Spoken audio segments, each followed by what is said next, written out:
la vida del hombre empieza fundamentalmente a tener preguntas relevantes desde el principio mismo de la historia. Si uno revisa la filosofía se hace preguntas constantes al respecto de quién somos, para dónde vamos, por qué estamos aquí, de dónde venimos, cuál es el propósito de todo esto.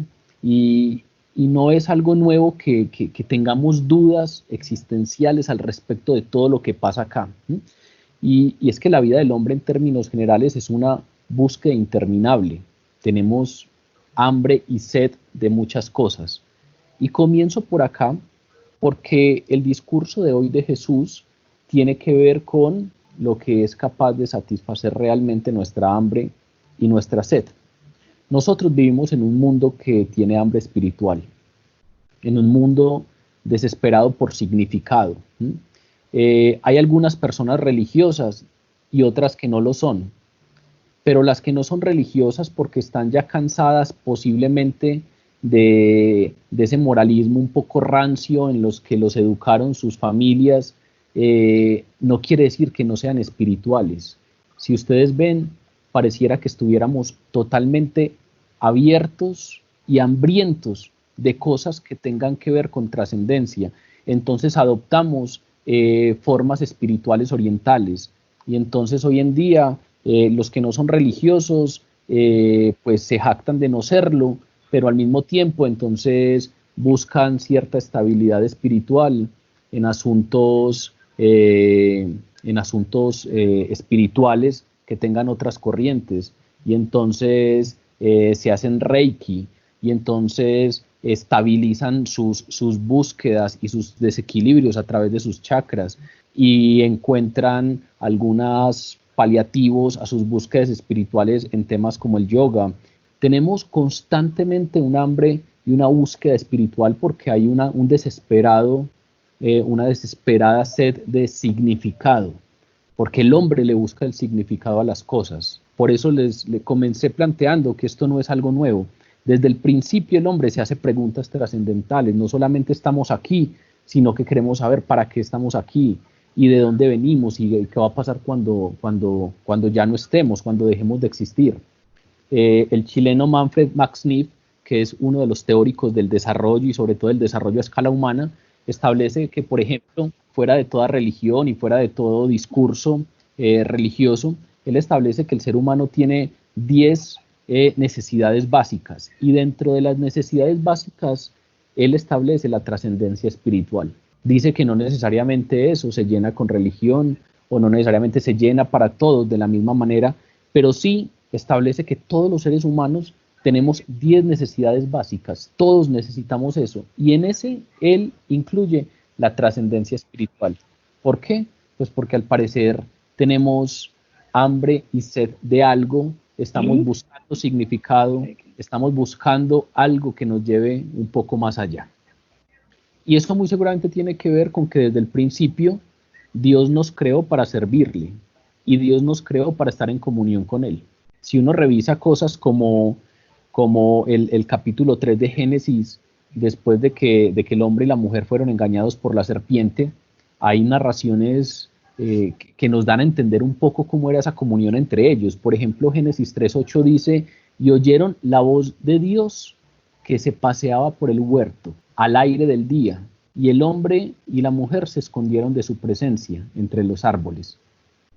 Claro, nos queda el asunto de que pecaron y que se están escondiendo, pero el texto comienza de una manera muy significativa: y oyeron la voz de Dios que se paseaba en el huerto. Es decir, Dios se paseaba en el huerto en donde estaba Adán y Eva. Había comunión. Fuimos creados para estar cerca de Él, para tener comunión con Él. Pero claro, pues esa meta, que era Dios, y nuestro sentido de realización, pues fue rechazada, y al rechazarlo quedó un vacío doloroso en lo profundo del alma del hombre. Y bueno, pues al parecer todos entonces tenemos ese vacío, que los filósofos intentan llenar con preguntas, que los que no quieren sentirse reflejados o representados en los sistemas religiosos conservadores, entonces lo buscan en formas espirituales orientales, o en el panteísmo y entonces se van para la naturaleza y sienten que tienen conexión con la naturaleza, pero todos tenemos al parecer ese profundo vacío en el alma porque hemos sido creados para estar en comunión con Dios y el rechazo a ese Dios hace pues que ese vacío no pueda ser llenado. Los hombres caídos no encuentran a Dios, dejaron a Dios de lado y entonces por eso hay toda esta búsqueda fuerte. Y muy seguramente habrá otros que no se aproximan a medidas que parezcan espirituales. Lo que intentan hacer es olvidar que tienen ese vacío, olvidar que las cosas duelen o que la vida les duele o que no encuentran significado para todo lo que viven. Es muy normal uno encontrar personas con mucho dinero, pero que finalmente no le encuentran significado a todo eso. Es muy normal uno encontrar hombres que tienen a su disposición un montón de mujeres y luego se dan cuenta que ese vacío que quisieron encontrar en el placer o en el dinero o en el alcohol o en las drogas, finalmente les parece que eso no tiene significado y que eso no los llenaba tanto como antes y que al parecer cuando sentimos que la vida no nos satisface del todo, pues claro, tomar un poco, trasnochar un poco, salir de fiesta sirve para algo, pero al otro día cuando uno se levanta y está frente al espejo se da cuenta que la mueca del dolor aparece y que la olvidamos por un ratico, pero sigue ahí detrás de nosotros y que la insatisfacción es la misma y que por lo tanto hay algunos posibles satisfactores que creemos que nos pueden llenar esos vacíos, pero no, pero ese vacío siempre está ahí, no se llena ni con una buena reputación. Los que intentan llenarlo teniendo una excelente reputación o teniendo un excelente prestigio, y no se llena con bienes, y no se llena con comodidad, y no se llena con placer, y no se llena con amores. No sé si recuerdan uno de esos trabajos musicales de la hermana Glenda, que hay una canción muy linda en donde un par de novios se están hablando y el uno le dice al otro, en mi corazón y en tu corazón siempre habrá un agujero, un vacío y una soledad que solamente el amor de Dios puede llenar, porque no hay nada más. Ni siquiera los amores de verdad, ni siquiera los amores sinceros son capaces de llenar esos vacíos y esas soledades que están ahí solamente para ser llenadas por Dios. Pero intentamos llenarlas de muchas maneras. Si revisamos la palabra en el Israel antiguo, en el Israel del Antiguo Testamento, había muchos intentos fallidos de llenar ese vacío, pero hacían intentos de llenarlo, pero eran fallidos, porque en sus intentos se olvidaron del Señor. Israel intentaba llenar ese vacío a punta de religión. Israel intentaba llenar ese vacío a punta de rituales legalistas. Y ya hemos hablado de lo que para ellos era guardar el día de reposo. Y ya hemos hablado de las muchas leyes y los rigurosos que eran para cubrirlas. Hay muchos que intentan llenar ese vacío con la religión. Es decir, hay muchos religiosos sin relación con Dios. Y eso suena a un absurdo porque todos sabemos que el término religión viene de religius, que significa literalmente relación. Es decir, la religión es una relación con Dios, pero a veces nos volvemos religiosos, que no tenemos relación con Dios, pero que intentamos llenar ese vacío. Y entonces vamos a misa y nos sentimos tranquilos porque parece que se estuviera llenando ese vacío. Así como el Israel antiguo tuvo muchos intentos de llenar ese vacío y al hacerlos se olvidaban del Señor. Recuerden lo que decía Isaías, porque este pueblo se acerca a mí con su boca y con sus labios me honra, pero su corazón está lejos de mí. Es decir, religiosos que están en sus prácticas religiosas vacías, intentando llenar un vacío, pero ese vacío nunca se va a llenar porque no están acercando su corazón a mí. Desde siempre el hombre se pregunta, ¿quién soy yo? ¿Por qué estoy aquí? ¿A dónde voy? Desde la Ilustración, cuando el hombre se quitó los grillos de la religión y ya empezó a darle más cabida a la ciencia, el hombre ha intentado responder estas preguntas sin referencia a Dios y normalmente pues las respuestas no son muy estimulantes. Usted es un producto accidental de la naturaleza. Usted es el resultado de la sumatoria entre materia, tiempo y azar. No hay un diseño inteligente, no hay nadie que lo haya pensado, cuando lo que dice la palabra es algo totalmente distinto. Dios pensó en nosotros desde antes de la fundación del mundo y desde antes de la fundación del mundo nos redimió y Dios entretejió cada uno de nuestros cuerpos en el vientre de nuestra madre y nos pensó aún antes de que naciéramos. pero algunas respuestas que hemos intentado darle a esas preguntas, pues las hemos hecho al margen de Dios y hemos hecho a Dios a un lado, intentando a través de nuestra razón encontrar respuesta para ese vacío, pero realmente es imposible encontrarla. Mucho antes de ese racionalismo moderno, encontramos algunos textos de Agustín de Hipona, el famoso San Agustín, pues que es uno de los padres de la iglesia, y Agustín clamaba cosas como: Señor, tú nos hiciste para ti y nuestros corazones no encuentran paz hasta que descansen en ti. Es decir, no hay absolutamente nada que nos dé ese sosiego, esa tranquilidad, que nos llene ese vacío, si no eres tú, porque fuimos creados para ti y por mucho que busquemos no vamos a encontrar nada que nos satisfaga. Muchos siglos antes de Agustín, Salomón era el rey de Israel, el hijo de David, tenía todas las riquezas del mundo y a pesar de su sabiduría, él hizo uso de sus riquezas y buscó la felicidad y la satisfacción durante un tiempo lejos del Señor. Si ustedes se leen, por ejemplo, el libro del Eclesiastés, ahí Salomón resume su búsqueda inútil, en la cual él dice: busqué llenar ese vacío persiguiendo el placer, busqué llenar ese vacío en la productividad, trabajando de sol a sol, busqué llenar ese vacío en las posesiones, en el poder político e incluso en la sabiduría, en el conocimiento humano. Y al final de todo eso se dio cuenta que nada tenía sentido. Solo en Dios podemos hallar el propósito y el significado de nuestra vida. Hay una expresión muy linda de Salomón en el capítulo 2 de Eclesiastés, en donde dice: ¿quién puede comer y alegrarse si no es por Dios? Es decir, no importa de dónde provenga tu alegría, no importa de dónde provenga el éxtasis, el gozo, no importa que estés saciando algo, comer, nadie puede comer y alegrarse si no es por Dios. Ahí en el Eclesiastés advirtió Salomón sobre los peligros de buscar respuesta a ese vacío en la sabiduría humana o por medios humanos. Y ahí fue donde terminó llegando a esa palabra que ustedes seguramente han escuchado tanto, que se repite en el libro: vanidad de vanidades, todo es vanidad. El término clave del libro del Eclesiastés es vanidad, que se traduce como absurdo y que aparece unas 35, 36 veces en todo el libro del Eclesiastés. Y el término expresa lo absurdo que es la vida debajo del sol. Salomón con ello nos quiere decir que ir tras metas terrenales como fines, sin verlas como medio para glorificar a Dios, lo lleva al vacío, a la insatisfacción. Solamente nos lleva a la conciencia de incapacidad de llenar ese vacío.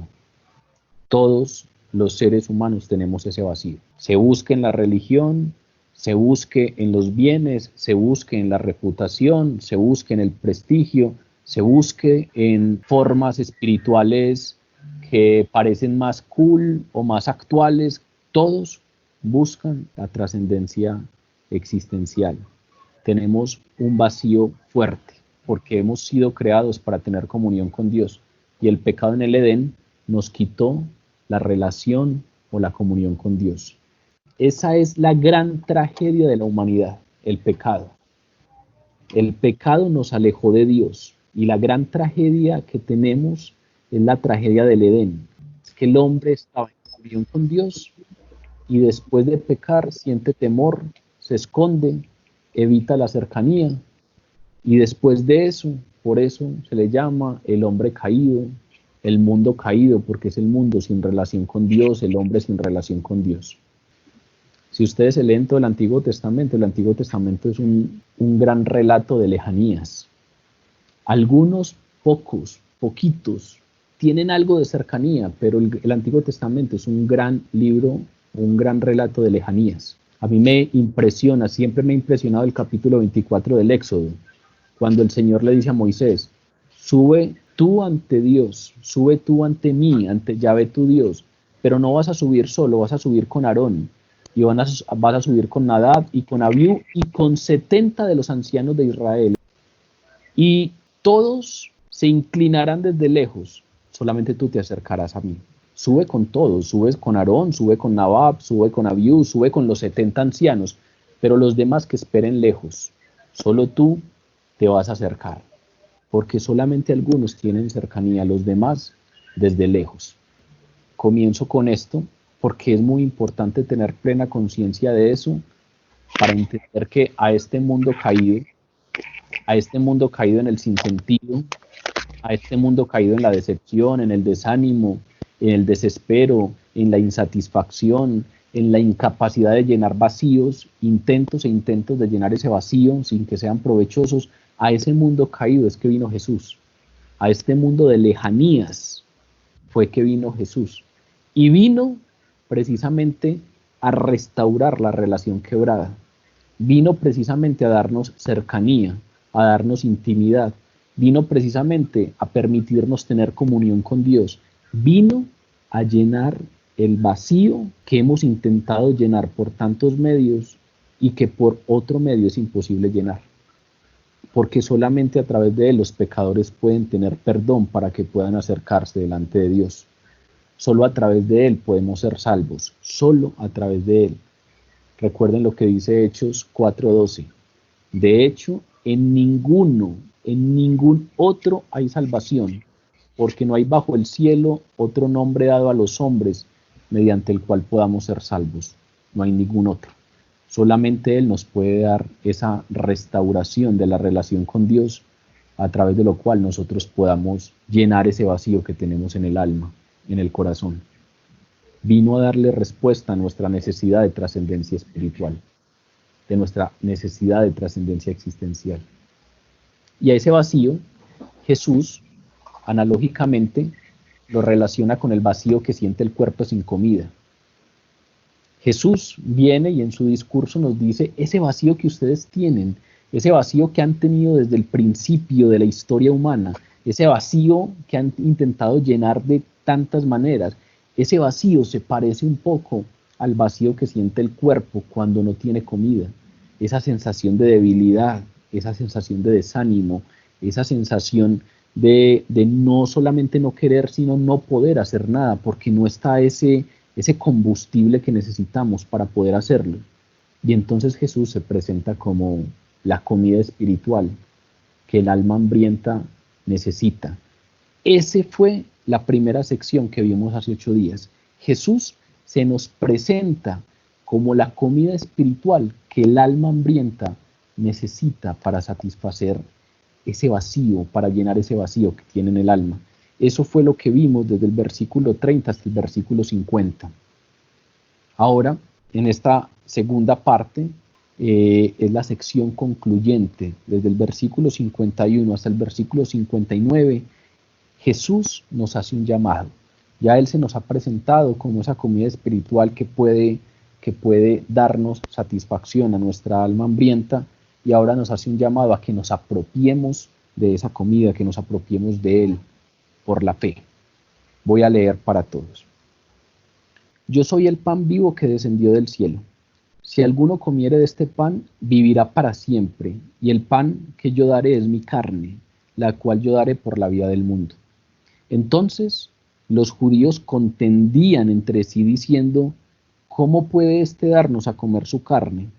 Y Jesús les dijo, de cierto os digo, si no coméis la carne del Hijo del Hombre y bebéis su sangre, no tenéis vida en vosotros. El que come mi carne y bebe mi sangre tiene vida eterna, y yo lo resucitaré en el día postrero. Porque mi carne es verdadera comida y mi sangre es verdadera bebida. El que come mi carne y bebe mi sangre, en mí permanece y yo en él. Como me envió el Padre viviente y yo vivo por el Padre, asimismo el que me come, él también vivirá por mí. Este es el pan que descendió del cielo, no como vuestros padres comieron el maná y murieron. El que come de este pan vivirá eternamente. Estas cosas dijo en la sinagoga, enseñando en Cafarnaúm. Vamos a dividir el estudio de este fragmento del capítulo 6 de Juan en 3 partes. Primero vamos a hablar sobre una declaración fundamental que hace Jesús. Ya la conocemos, pero aquí en este texto vuelve a hacer una declaración clara, precisa. Entonces vamos a comenzar con ese pronunciamiento, con esa declaración de Jesús. Luego vamos a hablar un poco sobre la perplejidad o la vacilación de los judíos al escuchar esa declaración de Jesús, la reacción de los judíos frente a esa declaración. Y luego vamos a hablar un poco de las promesas. Jesús habla de algunas promesas que tendremos si accedemos a la oferta que Él nos hace de su cuerpo y su sangre. Comencemos entonces por esa declaración de Jesús. El versículo 51 nos dice: yo soy el pan vivo que descendió del cielo. Si alguno comiere de este pan, vivirá para siempre, y el pan que yo daré es mi carne, la cual yo daré por la vida del mundo.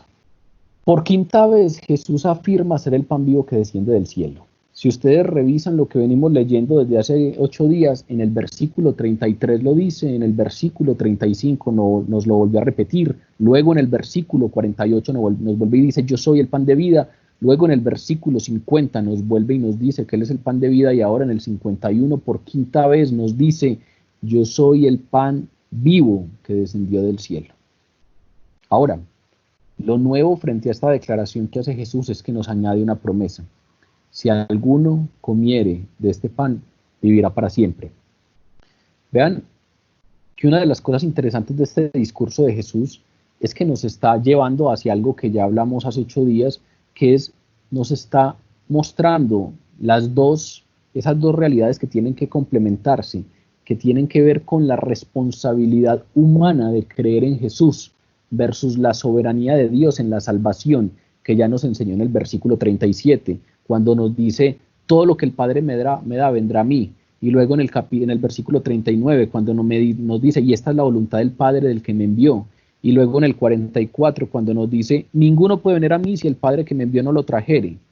Y luego en el versículo 65, que eso lo veremos más adelante, pero en el 65 nos dice: por eso les he dicho, ninguno puede venir a mí si no le fuere dado por el Padre.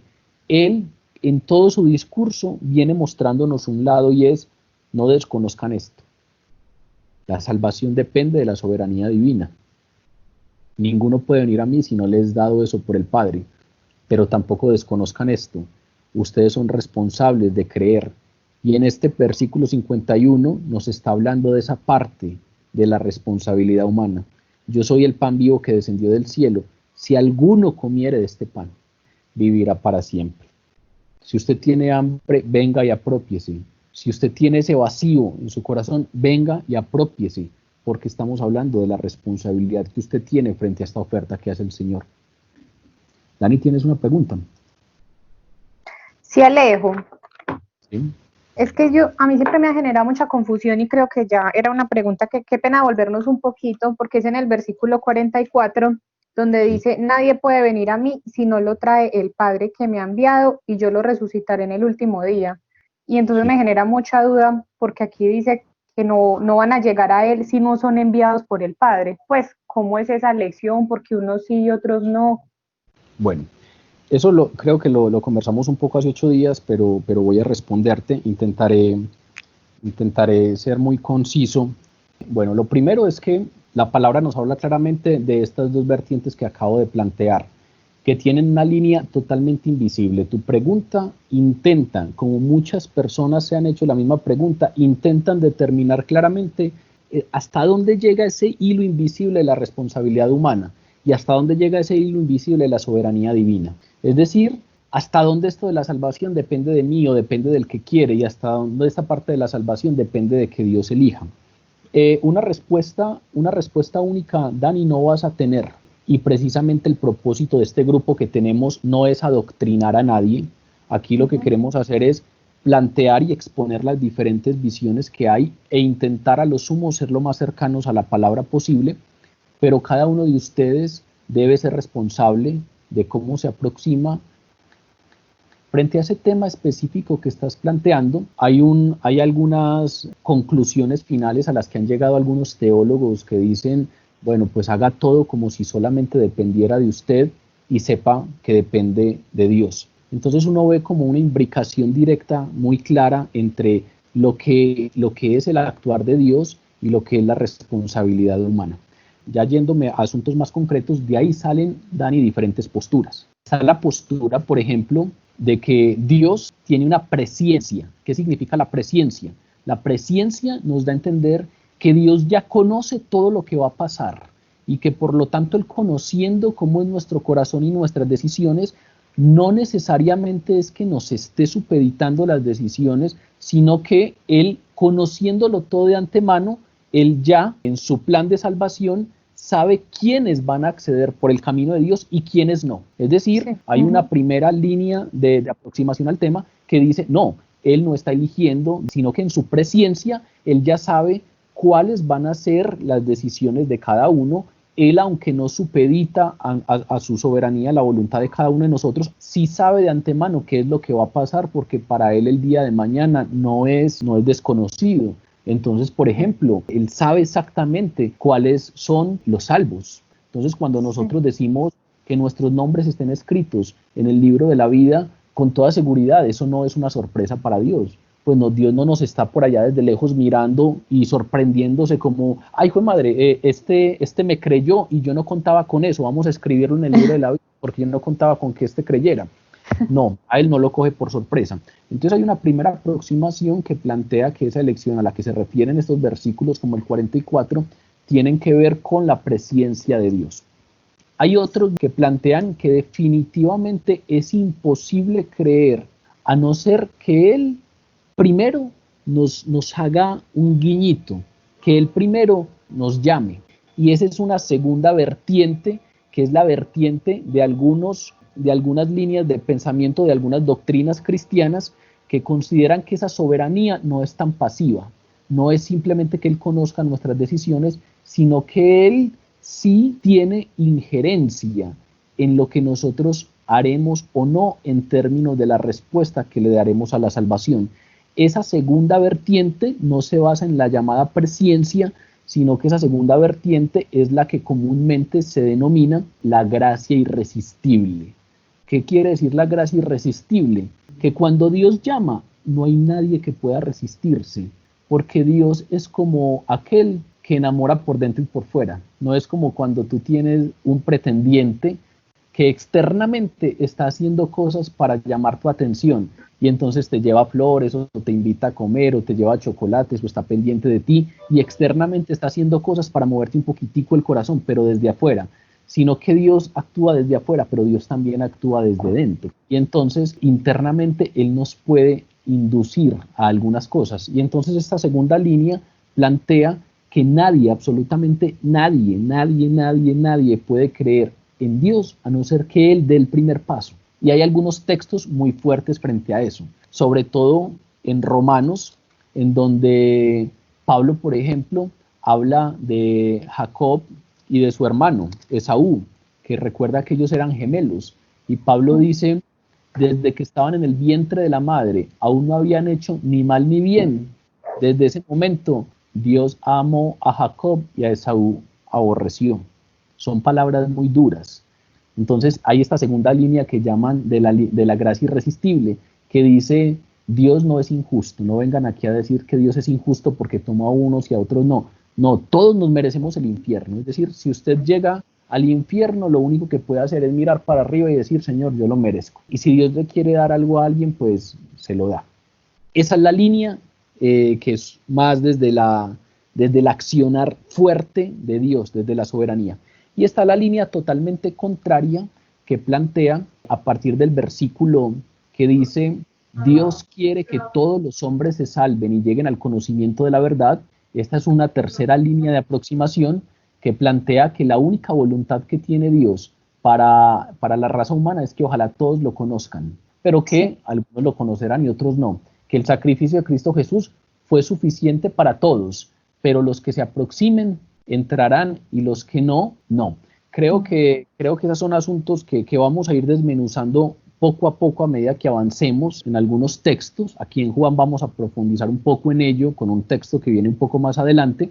Ahí hay una gran pregunta, Dani, y es una pregunta que se han hecho los teólogos de todas las líneas de acercamiento, teólogos católicos, teólogos bautistas, teólogos ortodoxos, todos se han hecho preguntas fuertes al respecto de hasta dónde llega la responsabilidad humana y hasta dónde llega la soberanía divina, y fundamentalmente, si uno resume las aproximaciones que hay sobre el tema, pueden encajarse en algunas de estas tres que acabo de mostrarte.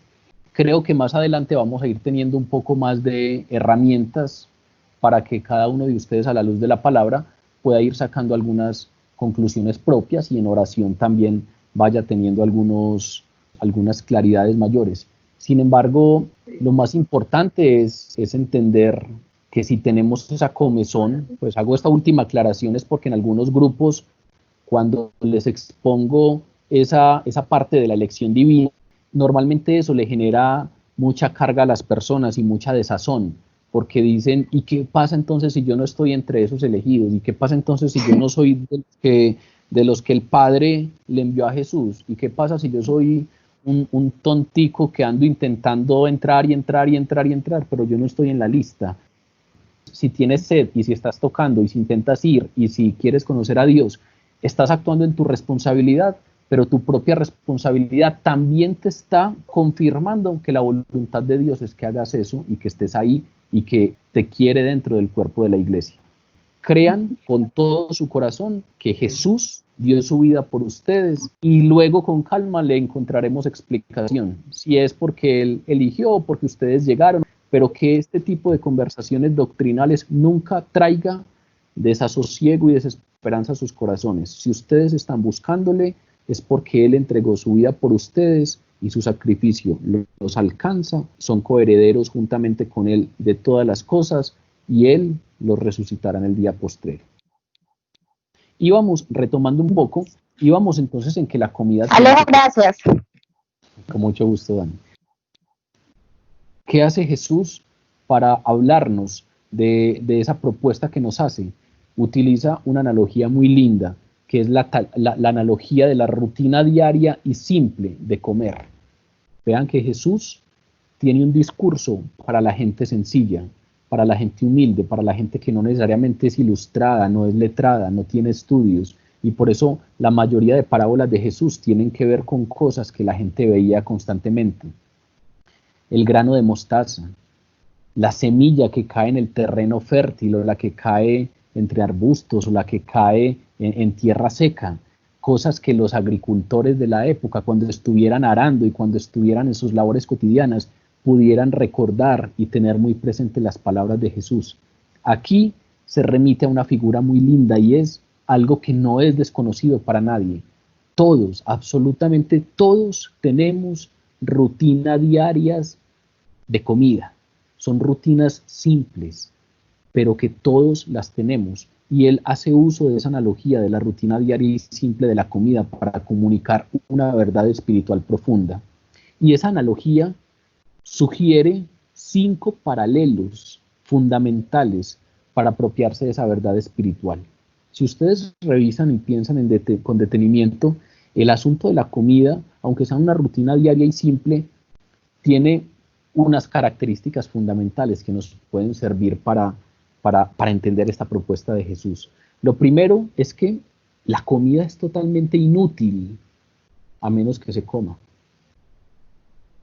Ustedes pueden tener comida en la nevera, pueden tener comida en el horno, pueden tener comida en el congelador, y esa comida no les está aportando nutrientes, esa comida no les está aportando calorías, esa comida no les está aportando nada a sus cuerpos, a menos que ustedes la ingieran, a menos que ustedes la coman. Y exactamente lo mismo pasa con las verdades espirituales que nos está proponiendo Jesús. Si alguno la escucha, si alguno la conoce, pero no la traga en el sentido literal de la palabra, si no la interioriza, si no la hace suya, pues puede conocer la verdad, pero si no actúa en ella no le aprovecha para nada. Pero no solamente no le aprovecha para nada, sino que la palabra hace una advertencia clara, y es, en este tema no es posible ser neutrales. Jesús lo dice claramente, el que no es conmigo es contra mí, hay que tomar partido, y al que más conoce más se le demandará, de tal manera que el que tiene en la nevera la comida y no se la come, se le juzgará más fuerte y tendrá un juicio más severo que el que no tenía la nevera la comida en la nevera. Trayéndolo a palabras claras, el que escucha el mensaje del Evangelio y el que tiene acceso a una Biblia y el que lee, y el que se reúne en los grupos, y el que se congrega, y el que ha ido a misa, y el que tiene la posibilidad de conocer más, pero no interioriza no se hace uno con Jesús, tendrá un juicio más severo que aquel que no ha tenido la posibilidad y no ha tenido acceso a ese conocimiento o a esa información o a esos encuentros. La comida no sirve a menos que se coma. Si usted tiene comida dañándose ahí en la alacena, es como si tuviera ahí la Biblia, es como si tuviera ahí los grupos, las predicaciones que no sirven para nada, porque finalmente no le va a aprovechar de nada. Si la comida no se come, no sirve para nada, lo mismo que estas verdades espirituales. Pero lo segundo con respecto a la comida es que comer es un impulso producido por el hambre.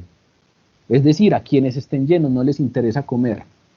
Yo ahora estaba en la casa de Laura y la abuelita y la mamá hicieron unas empanadas muy ricas y entonces estábamos comiendo y en algún momento me ofrecieron más y me acordé de una expresión por ahí que primero le escuchaba uno mucho a los papás y a los tíos, que se dice mucho aquí en Antioquia, no me cabe ni un arroz parado. Entonces me ofrecieron otra empanada y yo les dije, no me cabe ni un arroz parado. Cuando uno está muy lleno, por muy apetitosa que sea la comida que le están ofreciendo, no provoca. No provoca. ¿Por qué? Porque comer es un impulso producido por el hambre y quienes están llenos no les provoca comer. Entonces lo primero, la comida es inútil si no la comemos. Lo segundo, tenemos que estar teniendo mucho cuidado de qué nos estamos llenando, porque puede que tengamos adentro un pseudo satisfactor que nos está engañando un poco, que hace sentir que tenemos ese vacío resuelto y por lo tanto no sentimos ese hambre que nos puede llevar a los pies del Señor. Tercero, ¿qué pasa con la comida? Y es que cuando nosotros consumimos comida, esa comida se hace parte de nosotros. Aquellos que iban a arrestar a Jesús, cuando les tocó ir a dar cuenta delante de las autoridades, decían, es que no hay otro hombre que hable como él habla, no hay otro hombre que enseñe como él enseña. Nosotros también nos podemos impresionar por sus enseñanzas y hasta posiblemente podemos lamentar su muerte en la cruz como una gran tragedia. Pero mientras no seamos uno con él, mientras no nos hagamos uno con él, no pasará nada. Si la tenemos ahí en la alacena, no va a pasar nada. Podemos admirarla, pero si esa comida no se hace una con nosotros, no va a pasar nada. En cuarto lugar, comer requiere cierta confianza. Si usted no sabe que la comida está dañada o contaminada, de pronto la come. Pero si usted es consciente de que esa comida está ya dañada, está vinagre, usted no se la come. ¿Por qué? Porque la da desconfianza. A veces cuando uno saca un pan o una arepa que tienen por ahí en una puntica el inicio de un hongo y empieza uno, uy no, mejor no, qué desconfianza. Puede que el hongo sea muy poquito, pero mejor no, porque comer implica confianza. Implica tener confianza no solamente en la comida, sino en el cocinero. Por ahí hay una novela, no recuerdo cómo se llama, pero es sobre la vida de la persona que le probaba la comida a Hitler. Hitler, antes de comer cualquier cosa, tenía a alguien que le probaba toda la comida. Obviamente porque había cierta desconfianza de que no fueran a envenenarlo, a atentar contra su vida a través de la comida. Es decir, necesito tener confianza para poder comérmela. No como hasta que usted no la pruebe, porque tengo que tener confianza.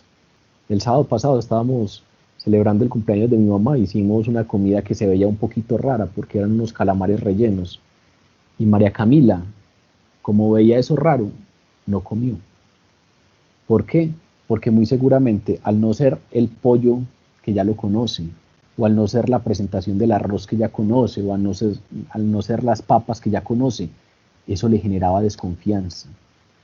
No es un sabor que muy posiblemente, no es una apariencia que muy posiblemente le evoque un sabor que ya ella tenga la confianza de que le gusta, de que le va a saber bien. Y entonces, en ese sentido, las cosas extrañas a veces nos generan desconfianza. Puede que haya una comida que tenga una apariencia muy mala y sepa muy bueno, pero la apariencia, si es rara, a veces genera desconfianza y mucha gente no prueba. solo porque la apariencia es rara.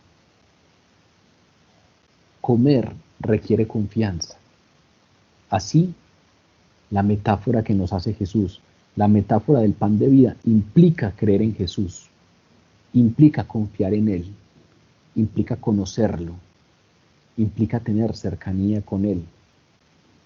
Quinto, con respecto a este tema de la metáfora de la comida que utiliza Jesús, el comer es algo personal. El comer es de esas cosas en donde no pueden haber apoderados.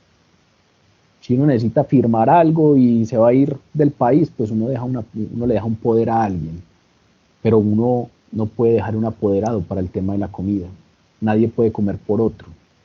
Y así como nadie puede comer por otro, tampoco hay salvación por medio de apoderados. Recuerden lo que dice el Salmo 49. Ninguno de ustedes podrá en ninguna manera redimir al hermano, ni dar a Dios su rescate. La salvación es personal. Cada quien tiene que comer su propia comida para alimentarse. Cada quien tiene que creer en Jesús para su propia salvación. Cada uno debe apropiarse del pan de vida como individuo para recibir la salvación. Vean que Jesús utiliza una figura muy linda, la comida normal. Y obviamente esta comida tiene toda la ligazón con algo que ya venimos hablando desde hace un tiempo, y es la multiplicación de los panes y los peces. Y esta gente vino delante de Jesús y lo llevan buscando toda la noche. ¿Por qué? Pues porque quieren más comida. Y aquí Jesús viene y les dice, ese hambre que ustedes sienten en sus estómagos y por eso me están buscando, para que les multiplique los panes, pues esa es la que yo voy a utilizar, esa figura es la que voy a utilizar para revelarles una verdad espiritual. Y es, yo soy el único que puede darles satisfacción a ese vacío que tienen. Yo soy el pan que descendió del cielo, y si alguno come de este pan, vivirá para siempre. Y así como la metáfora de la comida, ya sabemos entonces que tenemos que comerla, que es inútil simplemente escuchar y escuchar si no comemos. Y así como la metáfora de la comida, pues tenemos que tener hambre. Si estamos llenos de un montón de cosas, si estamos buscando nuestro propio reconocimiento, si estamos buscando nuestra propia satisfacción, es muy probable que en este momento no le veamos ninguna trascendencia a este ofrecimiento de Jesús, porque cuando uno está totalmente lleno, no le cabe ni un arroz parado y no le provoca que le hablen de comida. Tenemos que ser conscientes de ese vacío histórico que tiene todo hombre y toda mujer, para que Él venga y nos dé respuesta a ese vacío. Si no nos hacemos uno con Él, como la comida se hace uno con nosotros, no va a pasar nada. Hay que confiar en Él, porque comer requiere confianza y finalmente es personal. No podemos comer por otro. Pero aquí el Señor también nos está diciendo que Él lo da voluntariamente. Él entrega voluntariamente su carne. El Nuevo Testamento en el Nuevo Testamento es repetitivo el concepto de que Jesús se dio en sacrificio por los pecadores. Él se entregó voluntariamente por los pecadores. Obviamente aquí Él está hablando proféticamente de su muerte en la cruz. Y ese es el precio de la redención. ¿A qué vino Jesús? A restaurar nuestra relación con Dios. ¿A qué vino Jesús? A restaurar la comunión rota en el huerto del Edén. ¿A qué vino Jesús? A que nosotros, que estábamos destinados, y era la mayor tragedia de la humanidad, a estar lejos del Señor, ustedes se quedan lejos. Solamente tú vienes, los demás se quedan lejos. Nosotros que estábamos destinados a eso, podemos ser hechos cercanos. Pero eso tiene un precio. ¿Cuál es el precio? Pues la muerte de Cristo Jesús en la cruz del Calvario. Si Jesús solamente hubiera venido y proclamado las normas de Dios y proclamado la ley y nos hubiera enseñado a amar y que debemos amar a Dios sobre todas las cosas y al prójimo como a nosotros mismos, la humanidad habría quedado en un aprieto desesperado, porque ya sabemos de nuestra incapacidad total para cumplir la ley de Dios. Nadie puede tener una relación restaurada por Dios por sus propios méritos. Pero, como dice la palabra, Cristo padeció una sola vez por los pecados. El justo padeció por los injustos. ¿Para qué? Para llevarnos a Dios. con el propósito de hacer posible la reconciliación entre el hombre pecador y el Dios Santo. Ese es el propósito del Evangelio de Juan, que conozcamos que Él es el único que puede reconciliarnos con Dios y restaurar nuestra relación, y que creyendo en Él tengamos vida eterna. Cristo entonces es ese sacrificio final por el pecado. Recuerden que es muy claro, el Cordero de Dios que quita el pecado del mundo, ese es Jesús. ¿Por qué se le llama el Cordero de Dios? Pues por el rito de la Pascua, en donde se sacrificaba un cordero, se mataba el cordero para que los pecados fueran expiados. Él es el Cordero de Dios que es llevado ante el altar del sacrificio y su sangre es derramada por los pecados del mundo. ¿Por qué? Porque la paga del pecado es la muerte. Y tras el huerto del Edén, todos caídos, pecamos y nuestra paga es la muerte. Todos estamos destinados o estábamos destinados a la muerte, que significa eterna separación de Dios. Ese sacrificio de Jesús fue la satisfacción real y genuina de la justicia divina. La justicia divina tenía que ser satisfecha, pero la muerte de Cristo satisfizo totalmente la justicia divina. Es el pago verdadero y es la expiación total y real. No es una expiación potencial, es una expiación real, hecha por Cristo a Dios en favor suyo, en favor de todos los que creemos. Es el pago verdadero para que nosotros podamos entrar delante del Padre. Eso es muy importante tenerlo siempre presente, porque a veces se nos queda ese asunto de que la salvación es por gracia, y gracia parece gratis. No, gracia es un favor inmerecido, gracia es que no lo merecemos, pero gracia no es gratis. La salvación suya y mi salvación costó el precio más alto de todos, que es la sangre de Jesucristo, que siendo el único justo, fue llevado a muerte por los injustos. Y hoy usted y yo, que somos injustos, podemos presentarnos justificados delante de Dios solo por el sacrificio de Él, porque su sacrificio nos alcanza. Finalmente, en esta primera parte, lo que Jesús nos dice es que Él da voluntariamente su carne y la da por la vida del mundo. Es decir, no solamente ofreció su carne como sacrificio por Israel, sino por el mundo entero. Murió por las personas de todas las razas, culturas, grupos étnicos, estratos sociales. Desde Isaías 45, la palabra claramente declara: mirad a mí y sed salvos, todos los términos de la tierra. Y recuerden cuando Jesús comisionó a sus discípulos: id y haced discípulos a todas las naciones. Ya no es un asunto solo para Israel. Y por eso nosotros, que ni siquiera somos judíos, sino que somos contados entre los gentiles, pudimos ser incorporados al cuerpo de Cristo. En segunda instancia, frente a eso, hay una perplejidad y una vacilación entre los judíos. El versículo 52 dice: entonces los judíos contendían entre sí diciendo: ¿cómo puede este darnos a comer su carne?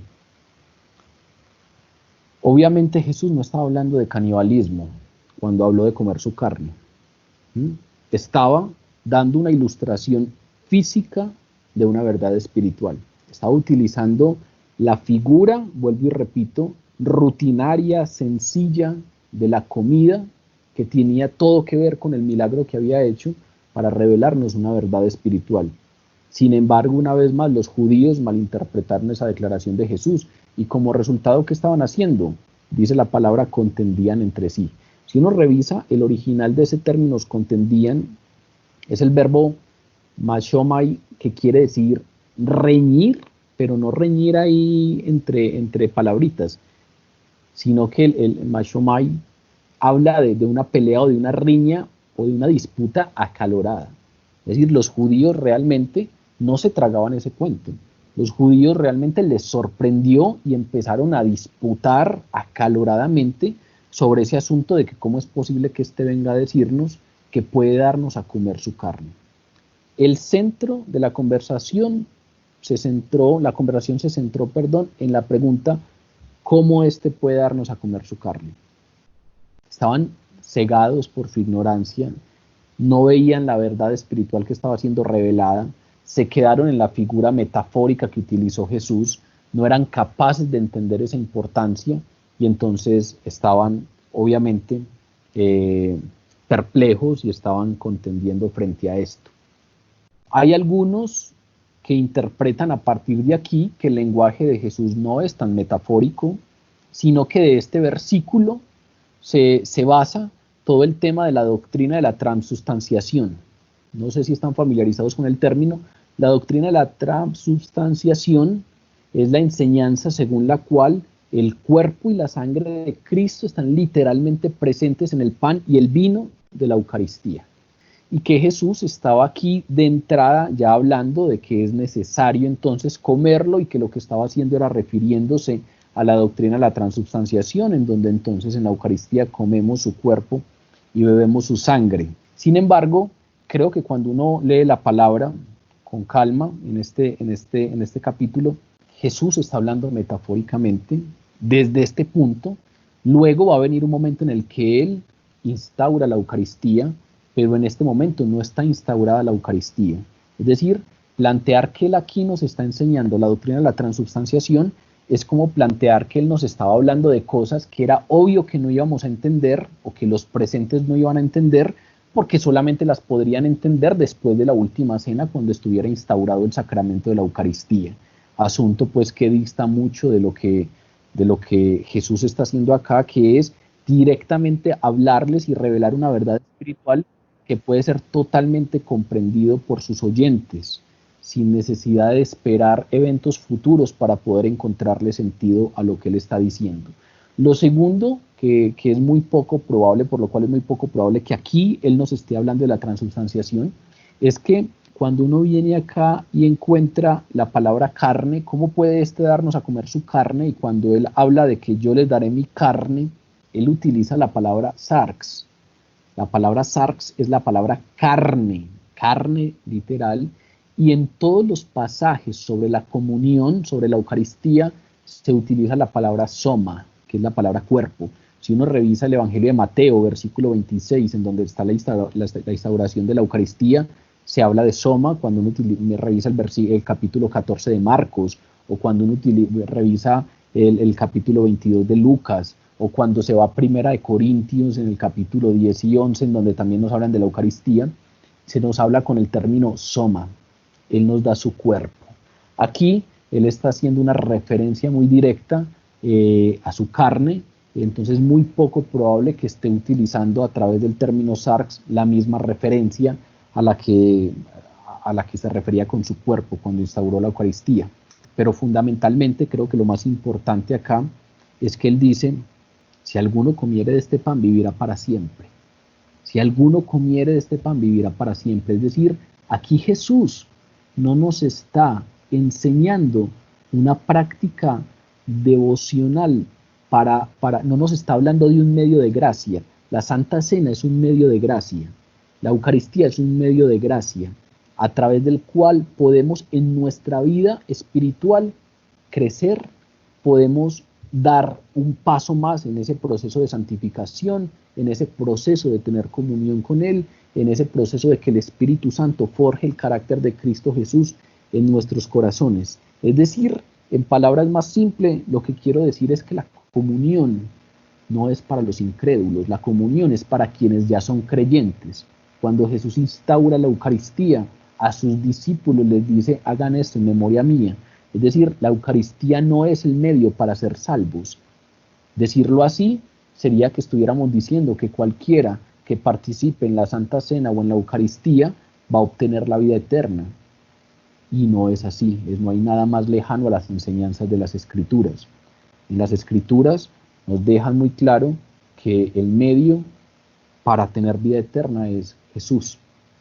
Ahora, los que ya creemos en Jesús, tenemos comunión a través de diferentes medios de gracia. Uno de ellos es el sacramento instituido por Jesús a través de la Santa Cena o la Eucaristía. Entonces es muy poco probable que aquí nos estén haciendo una relación a ello, porque directamente Jesús nos habla de que el que comiere de este pan vivirá para siempre. Es decir, nos está hablando de salvación, no nos está hablando de comunión. Nos está hablando de salvación, no de medios de gracia. Nos está hablando de salvación, no de el proceso de santificación a través del cual, con la oración, con la lectura de la palabra, con la Eucaristía, con la congregación con los hermanos, tenemos cómo tener medios de gracia para crecer en la fe y mantenernos. Aquí Jesús está utilizando una metáfora hermosa sobre la comida, sobre lo que cada uno de nosotros hace todos los días. Muy probable que usted todavía no haya comido hoy.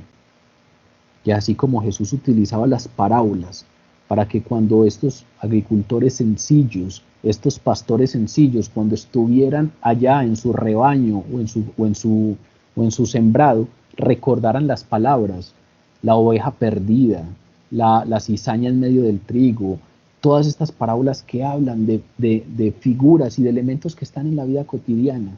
No necesitamos grandes filósofos, ahí están los elementos en la vida cotidiana. Aquí hace uno más y nos habla de una gran verdad espiritual a través de la figura sencilla de la comida. Así como usted necesita de la comida, así necesita de él. El que come de este pan vivirá para siempre. El tercer punto son las promesas que derivan de allí. Jesús entonces les dijo: de cierto, les digo, si no coméis la carne del Hijo del Hombre y bebéis su sangre, no tenéis vida en vosotros.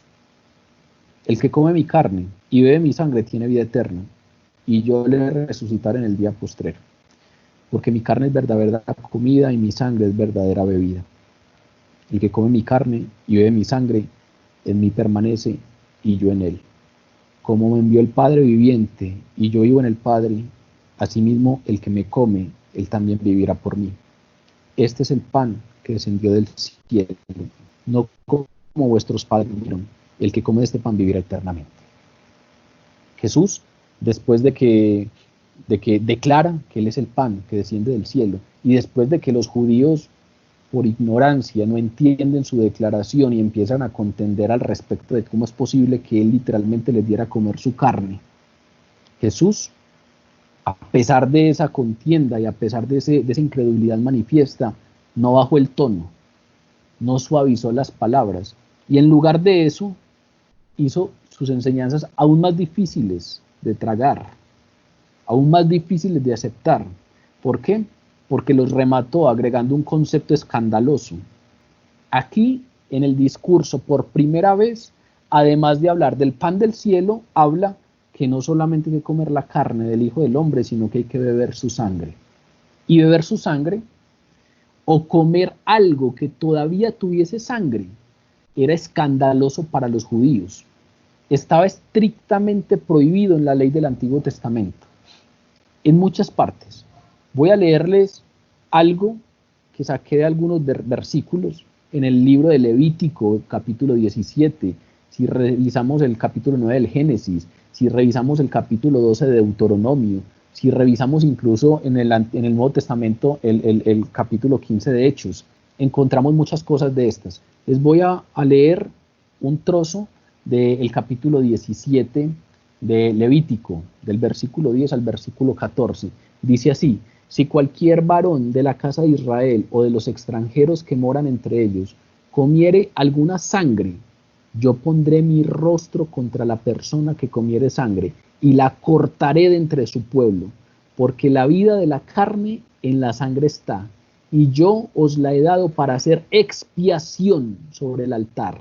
Es decir, la sangre de los animales no es para que se la coman. La sangre de los animales, que representa la vida del animal, la he dado para que ustedes me hagan expiación. Es decir, la sangre es para pedir perdón por los pecados, para hacer expiación sobre el altar por vuestras almas. Y la misma sangre hará expiación de la persona.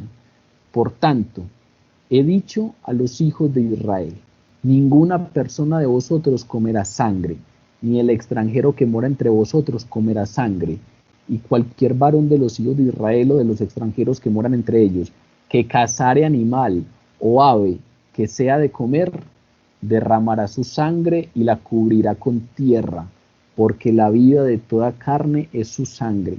Por tanto, he dicho a los hijos de Israel, no comeréis la sangre de ninguna carne, porque la vida de toda carne es su sangre. Cualquiera que la comiere, será cortado. Después de que Jesús se da cuenta cómo reciben su declaración de que Él es el pan vivo bajado del cielo y que es necesario comer su carne, después de que se da cuenta de la contienda que ha generado, Él, en vez de bajar el tono, suavizar el asunto, explicarles, en vez de eso arremete con una declaración mucho más controversial para ellos, y es el asunto de beber su sangre. Si no coméis la carne del Hijo del Hombre y bebéis su sangre, no tenéis vida en vosotros. Yendo a esa figura de la comida, relaciona el vacío que todos tenemos dentro con lo que siente el cuerpo cuando tiene sed. Y Jesús como que sabe que todos en algún momento hemos sentido algo de sed. Por muy poca o por muy intensa que haya sido esa sed, Él sabe que tenemos eso, que hemos sentido algo así, y entonces viene y nos dice, ese vacío que ustedes tienen adentro se parece un poco a lo que siente un cuerpo cuando tiene sed. Y entonces nos dice que Él también puede curar nuestra sed. De tal manera que esta es una figura muy clara para cada uno de nosotros, porque sabemos qué es tener sed.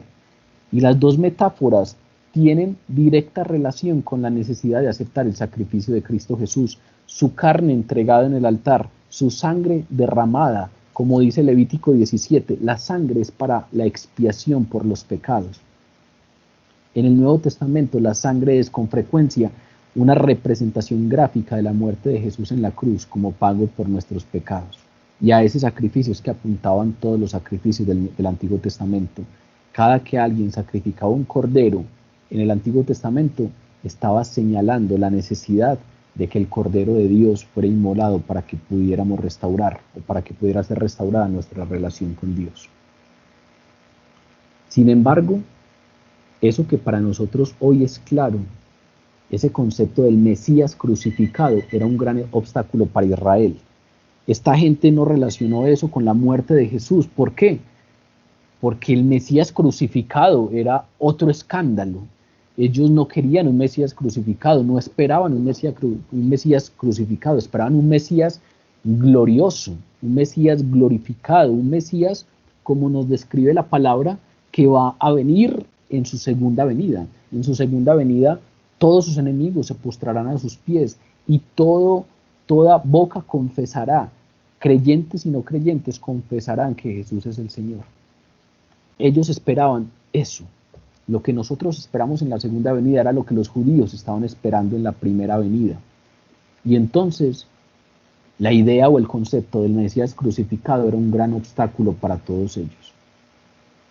Más adelante en el capítulo 12 de Juan, nos vamos a dar cuenta que Jesús anuncia su muerte. Y cuando Él anuncia su muerte, la gente le respondió, nosotros hemos oído de la ley que el Cristo permanece para siempre. ¿Cómo pues dices tú que es necesario que el Hijo del Hombre muera o que el Hijo del Hombre sea levantado? ¿Quién es este Hijo de Hombre?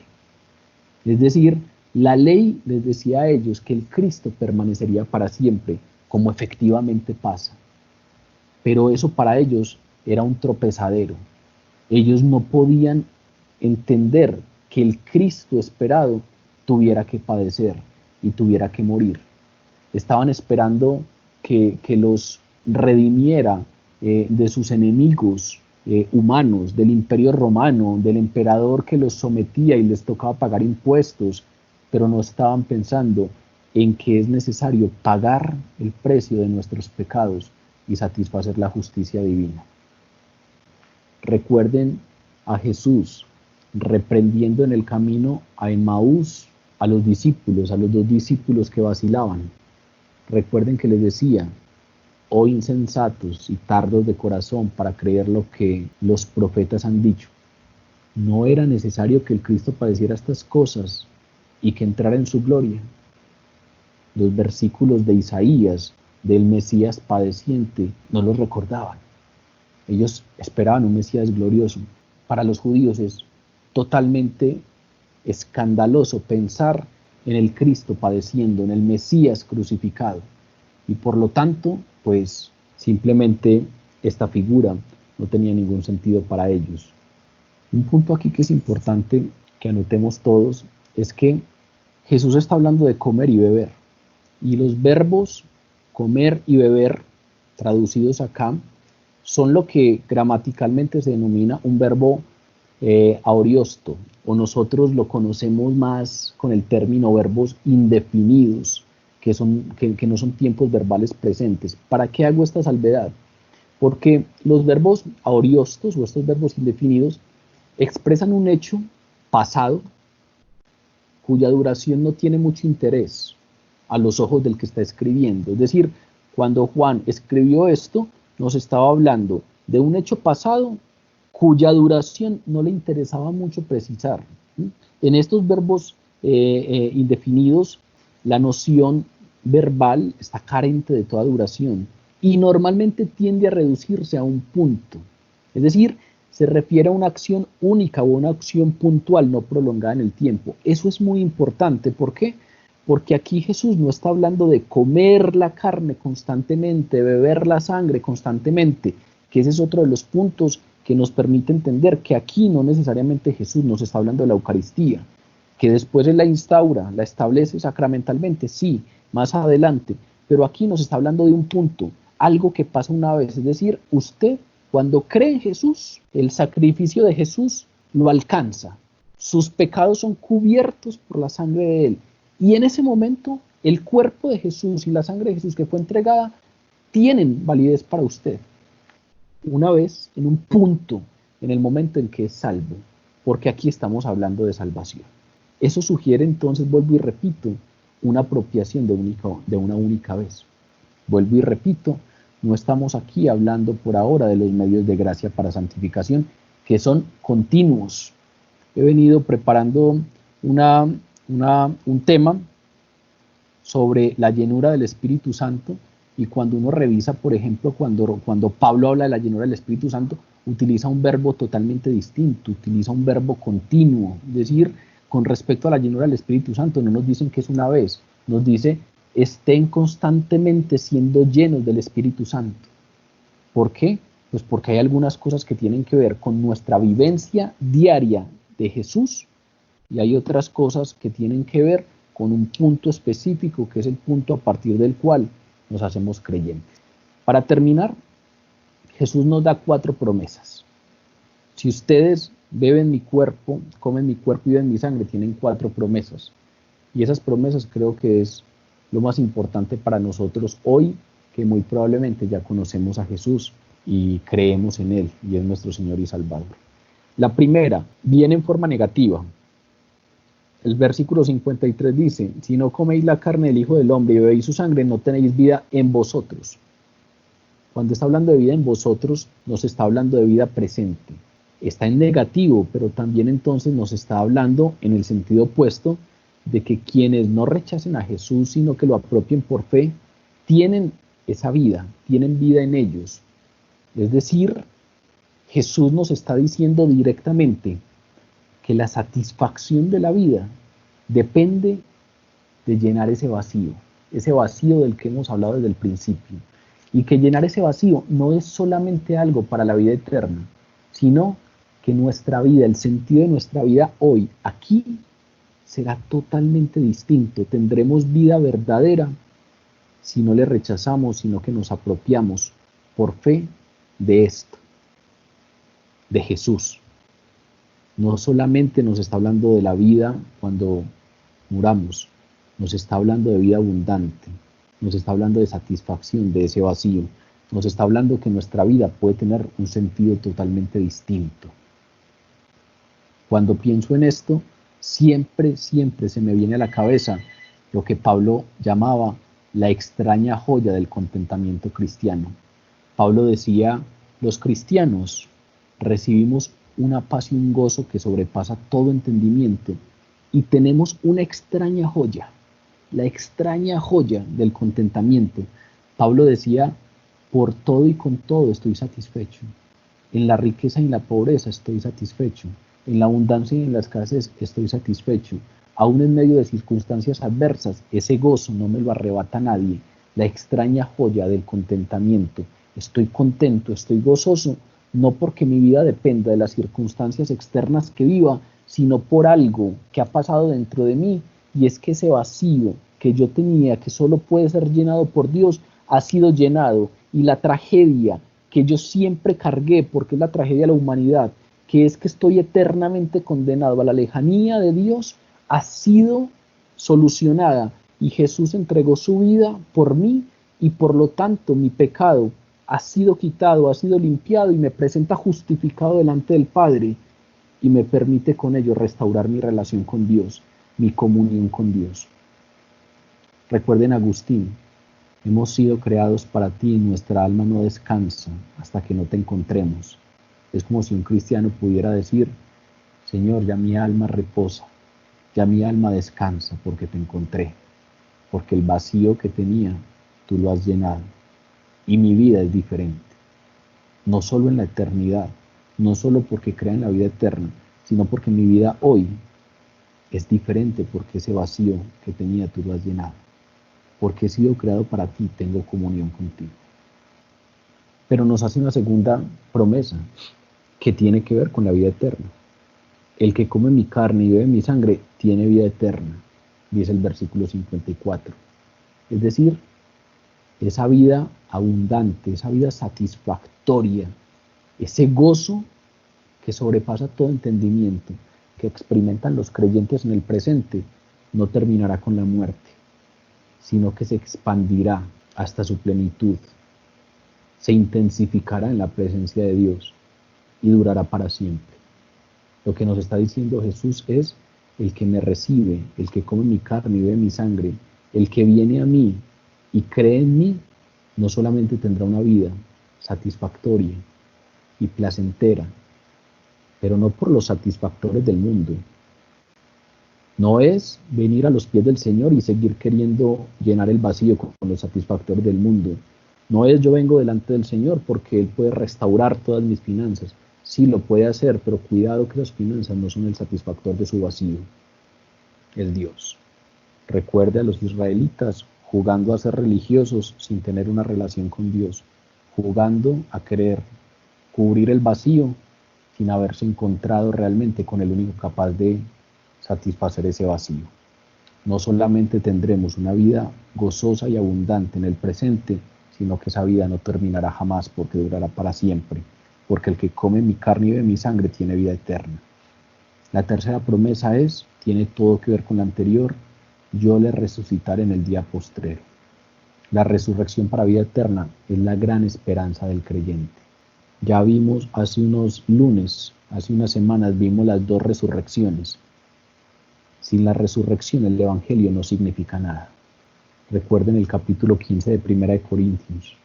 Pablo decía: pero si se predica de Cristo que resucitó de entre los muertos, ¿cómo dicen algunos de ustedes que no hay resurrección de los muertos? Porque si no hay resurrección de los muertos, tampoco Cristo resucitó. Y si Cristo no resucitó, vana es entonces la predicación y vana es nuestra fe. No sirve de nada esto. Y somos hallados falsos testigos de Dios, porque hemos testificado que Dios resucitó a Cristo, al cual, según lo que ustedes dicen, no resucitó, si en verdad es que los muertos no resucitan. Porque si los muertos no resucitan, tampoco Cristo resucitó. Y si Cristo no resucitó, vuelve y repite: vuestra fe es vana y aún estáis en vuestros pecados. Entonces también los que durmieron en Cristo perecieron. Si en esta vida solamente esperamos en Cristo, somos los más dignos de conmiseración de todos los hombres. Es decir, si no existe la resurrección, somos los más dignos de lástima de todos los hombres, porque nuestra esperanza está en la resurrección. Pobrecitos de nosotros si no hay resurrección, dice Pablo, obviamente con la convicción contraria. Creo fielmente en la promesa de Cristo Jesús. Creo fielmente en que Dios lo resucitó entre los muertos y que Él me promete resucitarme en el día postrero. La cuarta y última promesa que presenta Jesús es declarando que su carne es verdadera comida y que su sangre es verdadera bebida. El sustento que da la vida de Dios en el creyente. El que come mi carne y bebe mi sangre, en mí permanece y yo en él. Es el sustento de la vida de Dios en el creyente. Si usted come, permanezco en usted. Si usted bebe mi sangre, permanezco en usted. Es decir, tenemos algo adentro, tenemos el Espíritu Santo adentro. Y Dios está en nosotros a través de ese Espíritu Santo. Esta es la promesa de la unión con Cristo. La cuarta promesa que le está haciendo aquí Dios, si usted es creyente, es, si usted ha comido de mi carne y bebido de mi sangre, no solamente puede tener una vida plena, no solamente tiene vida eterna, y no solamente le garantizo que le resucitaré en el día postrero, sino que le prometo que estaremos unidos. En Juan 14 Jesús les prometió a sus discípulos: en aquel día vosotros conoceréis que yo estoy en mi Padre, y vosotros en mí, y yo en vosotros. Así como yo estoy en el Padre, estoy en vosotros. Pero también en el capítulo 15 nos dice: yo soy la vid y ustedes son los pámpanos. Y el que permanece en mí y yo en él, éste da mucho fruto, porque separados de mí nada podéis hacer. Jesús nos promete una unión constante. Pablo le escribía a los Gálatas: con Cristo estoy juntamente crucificado, y ya no vivo yo, mas Cristo vive en mí. Y lo que ahora vivo en la carne, lo vivo en la fe del Hijo de Dios, el cual me amó y se entregó a sí mismo por mí. Ya yo no soy totalmente yo, ya Cristo vive en mí. Finalmente, Jesús declara: como me envió el Padre viviente, y yo vivo por el Padre, asimismo el que me come, él también vivirá por mí. Y antes había declarado: porque como el Padre tiene vida en sí mismo, así también le ha dado al Hijo tener vida en sí mismo. Por lo tanto, lo que está diciendo es: si ustedes comen mi carne y beben mi sangre, yo estaré en ustedes, y el que cree en mí vivirá por mí. Jesús tiene vida en sí mismo y nos da vida a los creyentes a través de él. En él tenemos la seguridad de la vida presente, de la vida eterna. Finalmente, el Señor concluye este discurso repitiendo los pensamientos del versículo 49 y 50. Este es el pan que descendió del cielo, pero es un pan diferente, no como el que comieron vuestros padres el maná y murieron. No piensen solo en la comida física. El que come este pan vivirá eternamente. Y estas cosas dijo en la sinagoga, enseñando en Cafarnaúm. La invitación de hoy es tan clara como aquel día en que Jesús la enseñó en la sinagoga en Cafarnaúm. La invitación a apropiarnos de esas promesas es tan clara como aquel día memorable en esa sinagoga en Cafarnaúm. Para concluir, primero, no hay otro camino entre Dios y los hombres. El vacío que sentimos dentro se debe a que no tenemos comunión con Dios y estamos totalmente alejados de Dios. Y ese vacío que se siente es el vacío que Jesús relaciona con un cuerpo cuando no tiene comida, o con un cuerpo cuando tiene sed y no tiene acceso a la bebida. Y lo que vino Jesús a hacer en este mundo caído, a este mundo de lejanías, fue precisamente a restaurar la relación quebrada. Vino a satisfacer ese vacío, vino a colmar nuestra hambre, vino a colmar la sed de nuestra alma, vino a darnos cercanía e intimidad. Todo lo que nos habla de Jesús nos lleva a la idea de cercanía. El Antiguo Testamento nos habla, vuelvo y repito, de lejanías. Y esas lejanías es ese vacío que usted tiene ahí adentro, que ha sentido, solo se llena con la cercanía de Dios. Y todo lo que nos habla de Jesús nos habla de cercanías. Cuando en Isaías se nos profetiza al respecto del nacimiento de Jesús, ¿cómo se le llama? Se le llama Emmanuel. ¿Qué significa Emmanuel? Dios con nosotros. Cercanía. Dios con nosotros. Como ese Dios que se paseaba por el huerto. Cercanía. Y a las 3 de la tarde de aquel viernes en que Jesús fue crucificado, el velo del templo se rasgó de arriba a abajo. Es decir, no fue rasgado por hombre, sino por Dios.